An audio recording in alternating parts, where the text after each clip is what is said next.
Hi and welcome back to Sweets and Beyond. Today we will be making my favorite dish ever, which is Bistec Encebollado, which means steak and onions.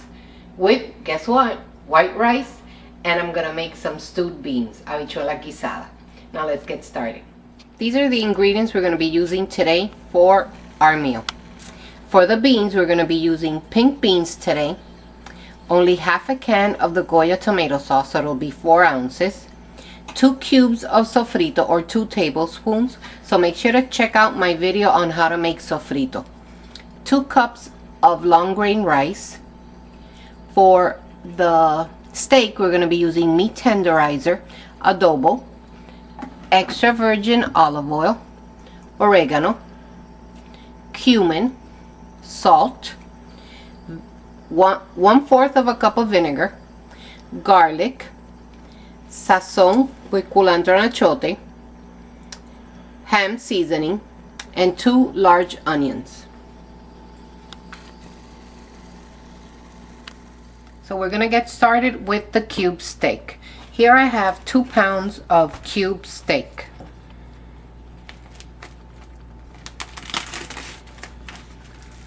If you can't find cube steak, you can just buy excuse me, you can just buy little pieces of steak like this and ask the butcher to process it in a meat tenderizer. They have a machine that does this.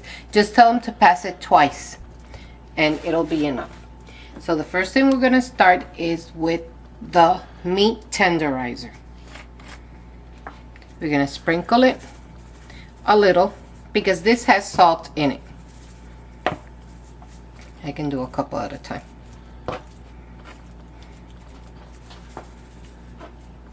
Both sides with meat tenderizer.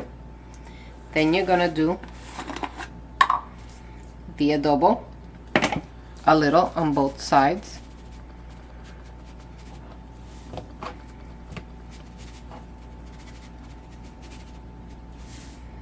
You're gonna do cumin,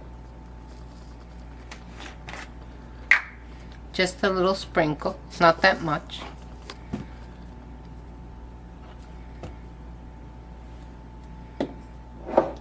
And now you can just place it in here.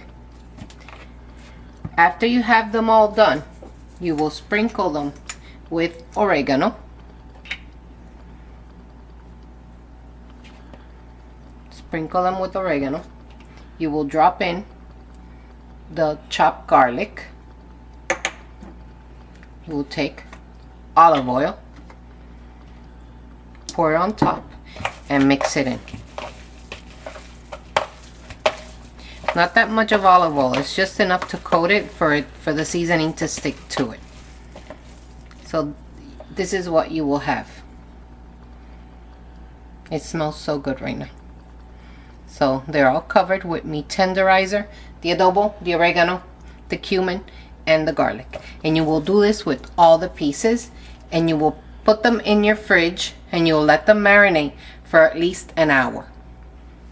So I combine a little bit of olive oil, about 2 tablespoons of olive oil, the 2 cubes of sofrito, the ham seasoning, the sazon nor packet, and a little bit of cumin. And this is what you get. So now I'm going to add the 1 can of pink beans. And I'm going to stir it around.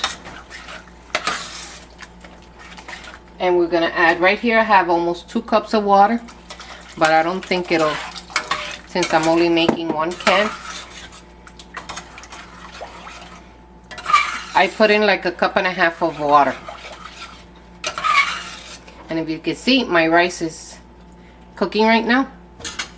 So this is set. My stove is right now at a 4 for the beans, so we're going to put the lid on it and we're going to start with the Bistec Encebollado. Okay, I place about 1/4 cup of canola oil in my pan. My stove goes from 0 to 10 and right now it's at an 8. So now we're going to start by browning the pieces of our steak. The oil has to be very, very hot because you're only browning them.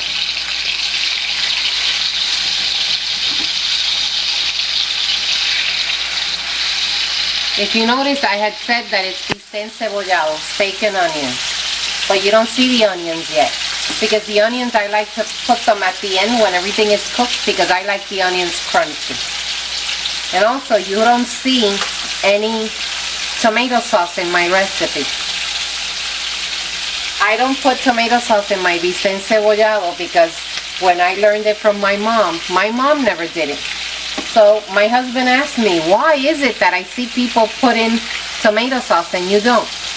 My dad used to hate tomato sauce. He couldn't stand it. So that's why my bistec encebollado doesn't have any tomato sauce. So don't overcrowd the pan. And what you're going to do is you're just going to brown your meat.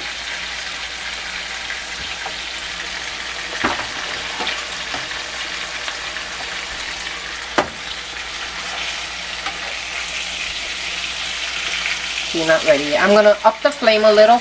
I'm going to place it on high. So remember, the meat had been marinating for an hour. And you want it to look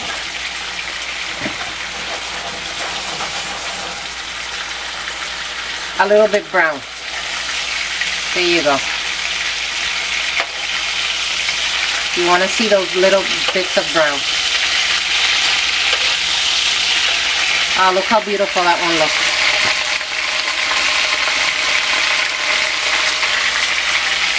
So you're going to brown all the pieces.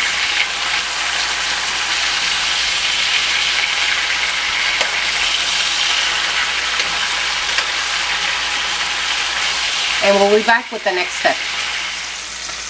So I finished browning. See how pretty it looks now? And they're, well, if you like medium rare, they're good now. So now the next step is we're going to add enough water to cover them. This is just plain water. So this is just enough water to cover them. Then here I have the 1/4 cup of vinegar. Here I have the 1/4 cup of vinegar. Okay? And we're going to add it to this. So we're going to move them around to make sure that the vinegar goes everywhere. And I'm going to taste a little just to see if it's good enough with the seasoning. And it is perfect. So now I lowered it to a 4. I am going to cover it and I'm going to let it cook for half an hour. It's boiling right now, and don't get scared if you see this foamy stuff. This is just the blood from the beef reacting with the vinegar, and you can just skim it off if you want. So don't get scared. Okay, so I added the onions, and originally I had said to leave it cook on 3 to 4 for half an hour, but at half an hour they were still a little bit tough, so I decided to leave it, lower the flame to 2 and leave it cook for another half an hour. So my onions are starting to cook. The sauce is starting to boil. So now I'm gonna shut it off, put the lid on it, wait a couple of minutes, and then we will plate. Okay, here you have it. White rice, beans, and bistec encebollado, which is arroz blanco, habichuelas guisadas, y bistec encebollado, steak and onions. I also fried up some little sweet yellow plantain, which are called amarillitos or maduros. The onions are crunchy. That's the way I like them. But if you prefer a softer onion, of course you can leave it cooking 5-10 more minutes. So let me show you how soft the steak is. And a little trick for the maduros, if you add a little, this is, see how cute, this is salt. If you just sprinkle a little bit of salt on it, they'll taste even sweeter. So please remember to like this video, subscribe to my channel, and I hope you enjoy this recipe. Buen provecho.